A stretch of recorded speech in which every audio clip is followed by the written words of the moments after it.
Now, here are three things you need to know this morning. Looking for a bottom. Morgan Stanley and Goldman Sachs both out with notes on the current state of the bear market. Longtime Morgan Stanley bear Mike Wilson says the S&P 500 could rise another 5 to 7% before seeing more losses. Goldman Sachs also expecting more declines, as they say we are already seeing signs of consumer belt tightening. And as they would say, folks, lots to unpack here. But the overall sentiment on the market is, after yesterday's week, markets shrugged off a lot of negative news, especially a lot of hawkishness from various Federal Reserve members.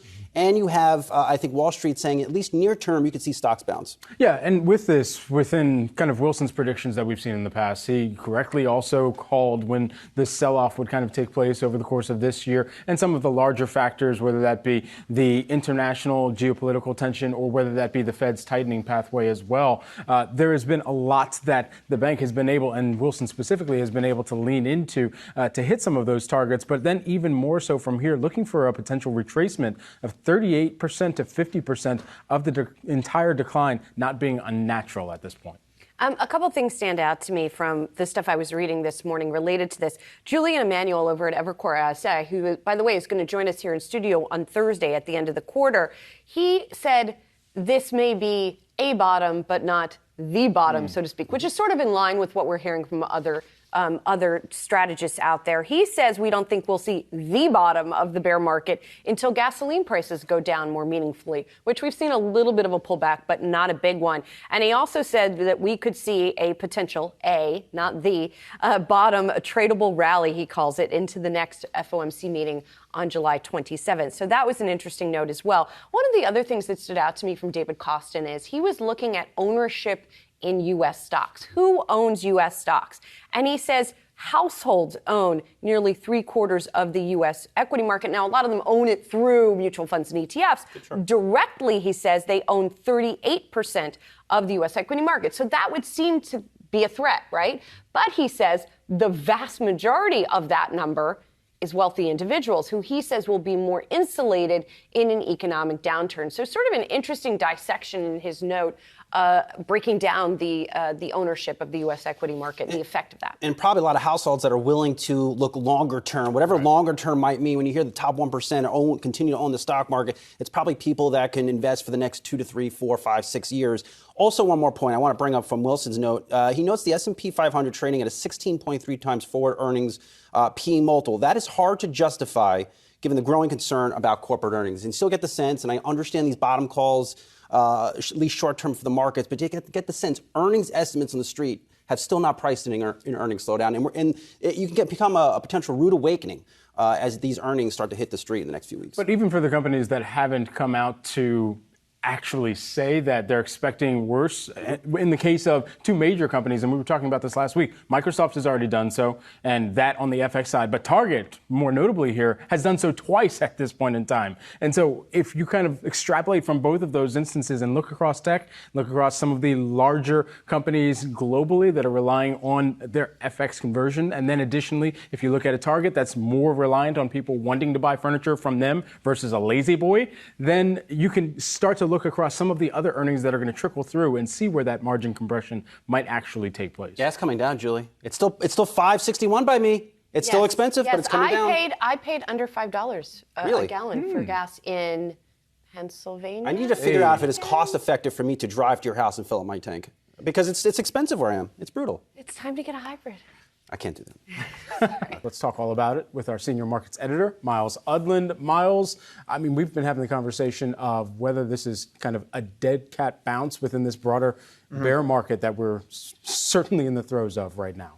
Yeah, you know, it's interesting. Jared Blickery brought up something in one of our Slack channels earlier today about how as bear markets progress, the bounces actually get larger in magnitude, more violent, I guess you could say. So I think we've had, a 12, 15% bounce off the lows before this latest fall into bear market territory.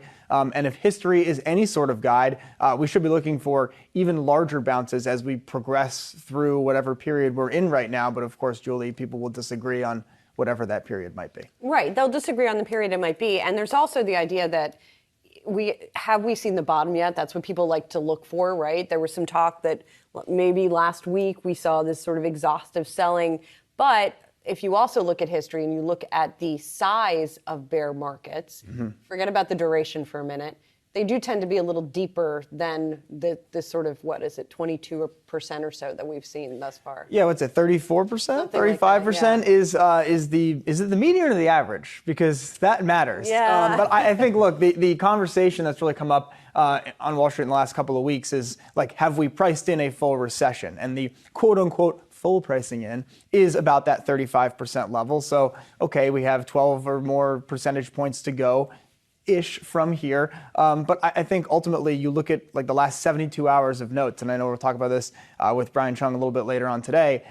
Everyone now is on this, well, recession chances are up, recession chances are up. And it has this feel a little bit of, it's like economist capitulation. They're not investors, but there is like this Wall Street economist view that they have all now accepted that we are going into recession. The market has been saying we're going into recession, I think, for the last 6 months, really.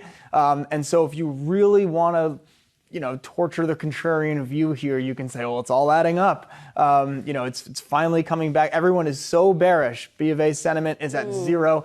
Everyone is so bearish that maybe it's now bullish, but as we just noted, those bear market rallies tend to be larger in magnitude as we progress through. So certainly something to be on the lookout for. Well, we've already surpassed the Cardi B barometer threshold for what a recession She was might early, look though. like. She was early to the That game. was what, 2-3 weeks ago at this point? Yeah, exactly. And so I think at this point in time now, for consumers who are looking across higher prices, who are navigating supply chain issues because they're seeing it in stores that they go into, where should we be looking into the data right now to really get a sense of how deep this recession might be? Well, what's interesting on that supply chain issue is if you look at the number of ships waiting to be offloaded at the Port of LA, for example, that's down over 50% in the last couple of weeks. You look at what Lennar told us this morning, they are starting to see some supply issues finally ease a little bit. And so back to that economist capitulation sort of half-baked take, we are by the time everyone, quote unquote, everyone is talking about how you can't buy anything, everything's so expensive, that might be the moment that finally some of those pressures start to alleviate. And if the tech sector is any kind of a leader, which it was on the way up, and it's a leader on the way down, the pressures in the labor market are also really starting to build. Joining us now for more on the market conversation, we've got Royce Investment Partners Co-Chief Investment Officer Francis Gannon. And Francis, want to get your perspective on everything that we've heard from the Fed this week, including more commentary that's moving markets today. Yeah, as you said, it's been a very interesting week. And in our world, in small caps, the past 7 trading days, the Russell 2000 is off about 14%. So a lot of damage has been inflicted on the market. Francis, where do you hide? Where can you go? Is there any place to hide? Well, I mean, in a week where the S&P 500 entered a bear market officially, small caps entered that bear market in January of this year. And we are down about 32% from our peak last November. The average stock in the Russell 2000 through last night is off about 48%. So I think at this particular point in time, you have to start looking out about 3 years to the opportunity set that's being created in the market today. Look, bear markets are not fun, but the good thing about bear markets is they don't last. And our job is to take advantage of those particular dislocations. So I think one of the best places to hide in an environment like this is actually small caps. If you go back and look at the data since 1930, the small cap asset class is the only asset class that has actually outperformed inflation in every decade. And I think that's something in an environment where people are so uncertain about so many things, I think we have to kind of use history as our guide. Well, look, three years is a long time. When you try to, if you're an average investor out there, you're down 40 or 50% on your holdings today. What do you do? If you own a portfolio of well-capitalized companies with good balance sheets, do you buy more of those stocks or do you sell those names and just raise cash? So in my opinion, in this particular moment in time, with so much damage being inflicted in the market already, if you can find high-quality companies within the small cap asset class, this is a time to actually high-grade your portfolio to add to those particular names. You've been living in a market for a period of time that is so focused on kind of those top end in terms of market cap, and that's unwinding, and we're seeing that. And then for all intents and purposes, those stocks, I think, could actually be the ATM of the market for a period of time, where other markets can benefit, and small caps are clearly going to be one of those areas. what I think people are missing in some of the themes that are happening, be it reshoring or the end of kind of what we've seen, the expansion outside the United States. As companies come back to the United States, there are many small cap companies in the United States are going to be benefiting from increased manufacturing activity here in the United States. So almost think of the kind of the middle of the country as being that new kind of emerging market. And those are areas I think people should be focusing on, industrial areas that are really going to be benefiting from a lot of the reshoring that's taking place. Francis, what's to say that small caps wouldn't be even more adversely impacted by any signs of or an indeed oncoming recession, considering their balance sheets are not typically as strong as some of the larger cap players, or at least on a revenue basis, and some of the margin basis there as well is up for discussion too? Well, I think that's one of the great myths about small caps. And I think people miss that. Yes, 43% of the index doesn't have any earnings at the end of the first quarter of this year. So a big swath of companies don't even make any money. But I think when you actually spend time, as we do as active managers in the small cap space, what you find there are great businesses that have very solid balance sheets. And you can actually sleep at night owning these fantastic business with solid balance sheets. And I'd say we're big fans of operating leverage, not financial leverage in the companies that we own.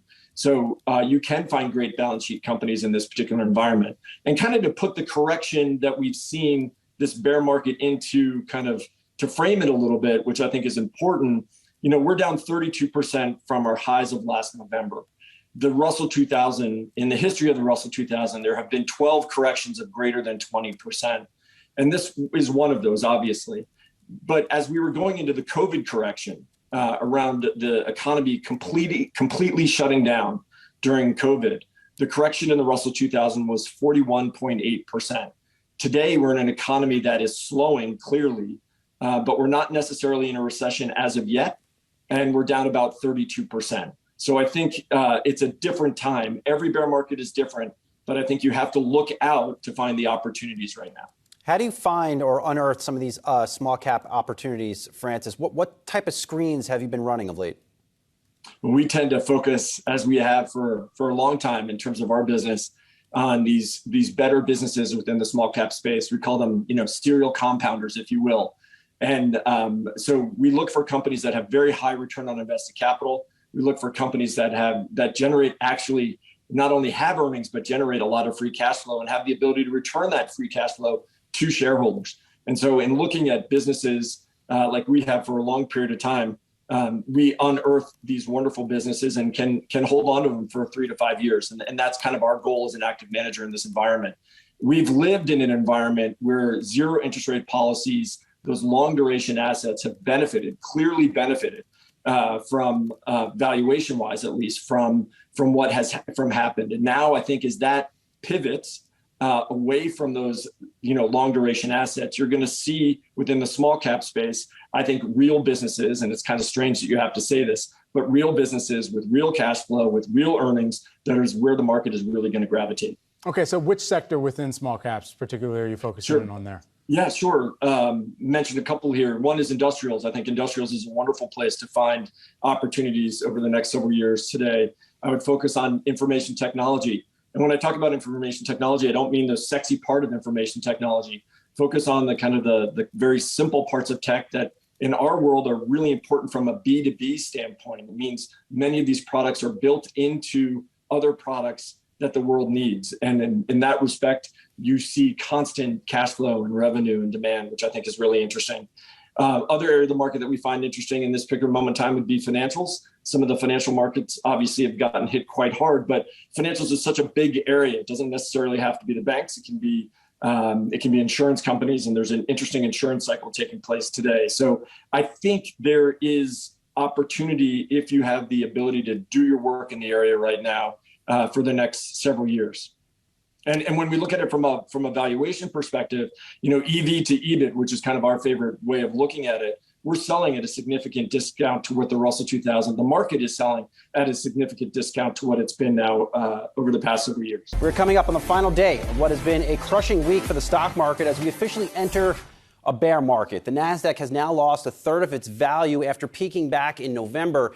The S&P 500 could notch its worst week since March 2020. All this coming on the backdrop of a quadruple witching day as stock index futures, stock index options, stock options, and single stock futures are all expiring today. And Brad, that's all fine and good, but I think it is this commentary here by Jerome Powell just moments ago at this conference that really knocked futures, saying they are acutely attuned or acutely focused on bringing down inflation. Now, not new language per se. We just heard from Jerome Powell for quite at length this week at the Fed press conference. Came out and raised rates by 75 basis points. But this is a major red flag, I think, to the bulls because it gives you a sense of what might come as other Fed speakers come out and hit the circuit over the next few weeks. More tough talk on inflation and maybe more volatility for markets. And look, this has really been Jerome Powell's headline week, right? 75 basis points. That leaked just ahead of the decision to come as well, or ahead of the meeting actually beginning. And so we already had a sense of what was going to take place and what could come out of the meeting.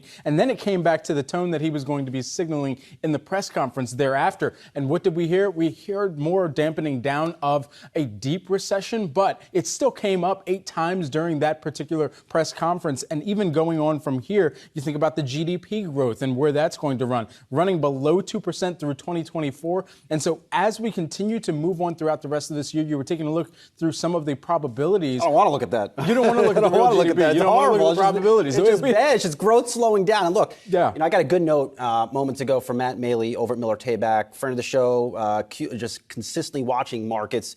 And despite all of this concern on inflation and commentary from the Fed, earnings estimates on the street have actually risen. They have risen in recent weeks, and it goes back to what we've been talking about all week. This market is set up for a very disappointing earnings season because Wall Street, in many respects, is completely out to lunch. I mean, for any of these companies right now, especially if you're in the retail sector where we've already seen some of the margin compressions take place in the landscape for ERP, that's perhaps been one of the only bright spots, but they still have, depending upon which company we're talking about, some of those foreign exchange headwinds that they have to consider. And so whether it be an international FX headwind that a company is taking on, or whether it be some of the margin compression because you have more or higher expenses on the back of a consumer that is trying to dampen down where they are spending and where some of those expenditures are going out the door because they are paying higher at the pump as of right now, that for this major scenario where we've already seen some of the downgrades in guidance, I don't know where, quite frankly, the upgrades are coming from for some of the expectations. So unclear to me, but I would have liked to seen Jerome Powell come out here this morning and he talks about fighting inflation and you know what? Futures strengthen. Yeah. To me, as someone watching this market, that would have signaled perhaps a short-term bottom in the stock market. But the fact that he's coming out here continuing to warn about inflation, and you see futures come off the highs and weaken off of those comments, and tells you that not a lot of this is priced into stocks. And of course, we're in bear market territory across the major indices, but still, that type of reaction suggests this market is not prepared for what's likely to come economically over the next 3 to 6 months. I think that's a consistent question that we'll be asking a lot of guests here throughout the course of today's show is how deep could this bear market be? What kind of bear market are we looking at right now? Welcome back to Yahoo Finance Live. All 3 major indices in the red right now. The S&P yesterday officially entering a bear market territory. But what exactly is a bear market? And how are they each different? Brian standing by with this week's Yahoo You. Well, class is in session, a little summer school for you, and we're talking about bear markets because yesterday's sharp decline in stocks meant that the S&P officially entered one, and it broadly refers to a 20% drop. That's measured from market peak to market bottom, and the natural question now, how long will we be in the jowls of the bear? I just want to show you very quickly that, again, the beginning of the bear market was around the new year when we were celebrating bringing in 2022. And the 20% drop was marked once we broke at the close yesterday, 37.49.63. That was really the 20% level that we were looking for. But again, we want to ask ourselves, what is the significance of a bear market? And we don't know when we've exited a bear market until we see the bottom. Now, of course, how do we know that? Are we at the bottom right now? Well, we won't know until we get a bounce back of another 20%. That's when we can declare that we have seen the bottom. So how long, though, might that take? Well, let's get a little bit of history over at least the last 3 bear markets, which, by the way, I want to remind you, are not the same thing as an economic recession. This is just kind of measurable as far as the markets go.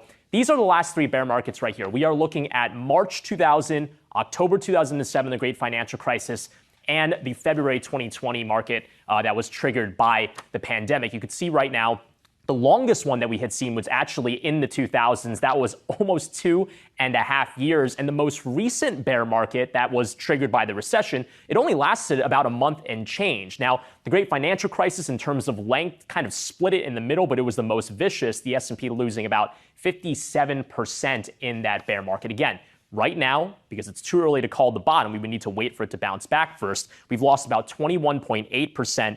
It has lasted about 5.3 months so far. But of course, Akiko, history will bear out exactly how long this bear market lasts. That's it for this week's Yahoo You. The seventh bear market in 50 years. Yep.